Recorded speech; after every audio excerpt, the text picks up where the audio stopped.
আসসালামু আলাইকুম গাইস, সবাইকে রমজান মুবারক। আজকে রমজান উপলক্ষে তোমাদেরকে আমি একটি মজার ইফতার বানানো শেখাবো। আর এই আইটেমটির নাম হচ্ছে নাচোস।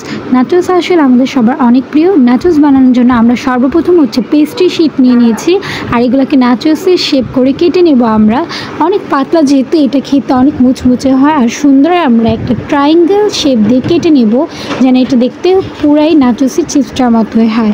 আর আমরা এই চিপসগুলোকে ভালোভাবে একটি এয়ারটাইট বক্সে ঢেকে রাখবো, না হলে এটা একদম কাগজের মতো শক্ত হয়ে যাবে। এবং আমরা একটি ভালো মতো গরম তেলের মধ্যে এই চিপসগুলো ছাড়বো, আর হালকা করে আমরা ভেজে নেব। ভাজার পরে এটা অনেক ক্রিস্পি হয়ে যাবে, দেখতেই দেখা যাচ্ছে। আর এখানে আমি আগে থেকে চিকেনটা তৈরি করে রেখেছিলাম। চিকেনটাতে আমরা গাজর আর বিভিন্ন মশলা দিয়ে আমি ম্যারিনেট করে রেখেছিলাম, তারপর ভেজে নিয়েছিলাম। আর এখন আমি মেয়োনেজ, সস আর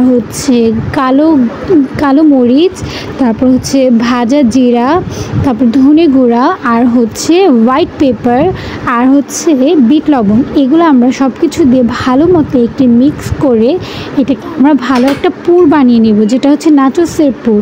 এটা আসলে খেতে অনেক পরিমাণ জুসি হবে।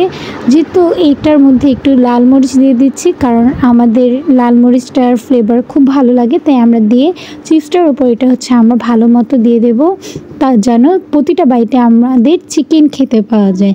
তারপর আমরা সুন্দর মতো প্লেটে করে সাজিয়ে নিচ্ছি। আর এই চিকেনটা দেওয়ার পর আমাদের শ্রেড করা কিছু গাজর উপরে দিয়ে দিতে হবে।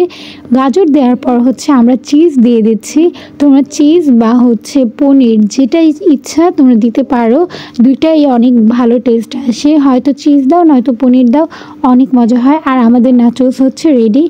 এটা আসলে বানানোর জন্য খুব বেশি সময় প্রয়োজন নেই, আমরা খুব সহজেই ঘরে নাচোস বানিয়ে নিতে পারবো। এটা আসলে খেতে অনেক বেশি মজার হয়। এটা আমার বাসার সবার ফেভারিট খাবার। তোমরা চাইলে ইফতারের জন্য এই নাচোসটি বানিয়ে নিতে পারো, খেতে খুবই ভালো লাগবে সবার। আল্লাহ হাফেজ।